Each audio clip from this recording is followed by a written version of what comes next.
I just won a 2017 Dodge Ram 1500 Sport out of Fort Wayne, Indiana, and I like this truck. I think it's going to be a good moneymaker. I was willing to bid this thing to $14,000. And we won it for $8,100. It was listed as a missing altered VIN. It runs and drives. The picture of the instrument cluster shows it running, so I know we're good there. And what I like about it is it was stolen out of Michigan. When I ran the Carfax, the thing was just stolen a couple months ago. So it's not been driven around for a year or two and had a bunch of deferred or no maintenance done to it. So it should be in fairly decent shape. It's got some damage on the front bumper cover, so we'll probably have to replace the cover. But you know, you look at the inside, it's got the leather trim accents, it's got the big screen, actually has the four-wheel drive buttons on it. This is going to be a good truck. I think we'll get it in and out quick. The only downside is the state does take a long time to get those replacement VIN tags, and we will have to go through that process. But otherwise, I think it'll be an easy turn and we'll make some good money. So George just showed up from Fort Wayne, Indiana with the Dodge Ram. It was about a 10 or 12 hour trip, so he got in late last night. So first thing this morning, we're gonna unload this bad boy and see what we got. Hopefully it fires up. Let's see. All right, here we go. Let's see what it does. The moment of truth. Oh, but the battery's not dead. That's a good sign.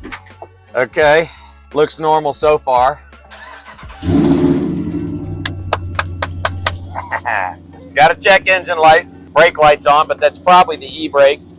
Yep, I don't know, it looks good. It's blowing cold air on me, that's annoying. All right, let's unload it, see what happens.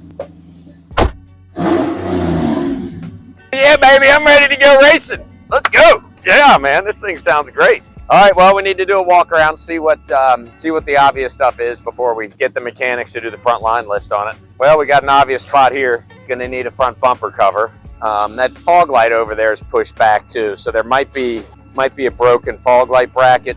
Who knows, something there. Running boards are there. Looks like it's got good tires on it, really good tires. There's a cover on it. Oh, we got a hole in the tail light, so we're gonna need a tail light. There's a lock on the receiver, so we're gonna have to bust that off so we can get the receiver out of there. The VIN sticker is missing off of the door, so that's not good. Let's check the windshield, see if the VIN's missing from the windshield as well. And it sure is. So we'll have to get the state to go through the process and get new VIN tags issued for it. What do we got on the inside? The seat was all laying back like somebody was sleeping in it. Looks like just a check engine light. Interior's in pretty nice shape. The floor mats are missing. So this one should be quick.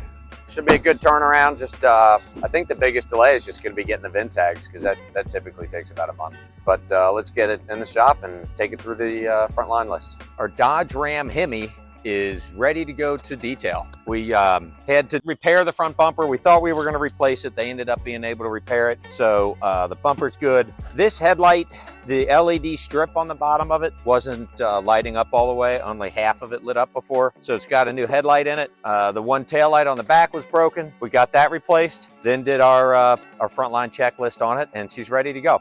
We got the 2017 Ram 1500 Sport back from detail, and it's looking sharp. I love the way this truck came out. We got that bumper that was painted. It's looking good. We got the new headlight in it. We got the new tail light in it. The truck just looks sharp. Got a new set of Michelins, nice rims and tires. Good color combination on this truck. It's gonna look good on the sales lot. Let me show you the inside. Man, she looks great on the outside, but the inside of this truck is even better. It's got some of the great features people love. Over here, you've got the automatic headlights, so you don't have to remember to turn your lights off. You've got all your steering wheel controls for your radio and tuning and your volume controls. We do have a check engine light. That is because the previous owner has customized the exhaust on this truck and no longer has any cats in it. So no matter what we do, it's always gonna have a check engine light. It's got the push button four-wheel drive. It's common nowadays, but it's still a nice feature. You can put it in low range and go two-wheel high, four-wheel high. We've got the trailer brake, another great option, especially if you're going to do some towing. Heated seats, you've got the heated steering wheel, you've got the larger color display, you've even got a power outlet right up here in the dash for your laptop computer or whatever gaming devices you got going on. And then the center console, it's got two separate sections, one for all your paperwork with more aux ports, your USB port, your power port, and then a nice big storage bin for all your junk. This truck's not going to last long on the lot. This is going to be a hot seller. All right, I wanted to sneak upstairs real quick so we could get some peace and go over the numbers on the 2017 Ram 1500 Sport. Good looking truck. I like that truck, and it did well at the sales lot. Not as good as I would like, but it did pretty good. So let's go over the numbers. By the time we paid all the auction fees with Copart, we were in the truck for $9,100, and it didn't run. We didn't have keys for it, so it actually made more sense for us to just go up there and get it ourselves with our own rollback. So I didn't have a $500, $600, $700, $800 transportation bill on that one, which did save us some money. Once we got it down here, we had to put a tail light in it. That tail light was a super special tail light, LED. It was expensive. We ended up finding a used one for $225. We had to replace a headlight, which was $250. Not bad. That was a really good price for the headlight. We had some storage on it because it took us a little while to get up there. We put some fuel in it. We had some body shop. So the front bumper had some damage on it. We ended up having to paint that bumper, do some repairs to it. So we had about almost $900 worth of body shop labor on it. Oh, we had to take the windshield in and out to put a new VIN tag on it. So all said and done though, we only spent $1,900 on the truck. It just didn't need that much. So that was great. But $1,900, which took our $9,100 investment to $11,000. When it hit the sales lot, we had $11,001 into it. Initially put it out there at 77% of book, which was a little high for trucks, but it was a good looking truck. I thought it might just catch somebody's eye. So we put it out there at $20,495. I ended up selling it for $19,300, which ended up being almost 72%, which is totally in line for trucks. We averaged 72.5% on pickup trucks, so getting just under 72% was a-okay with me, which gave us a contribution margin of $8,300. So that's a good one. We want more just like that. So that's a wrap. Thanks for watching to the end. If you like this content and want to see more like it, subscribe to the channel. I'm Matt Ryan, and this is Northern Kentucky Auto.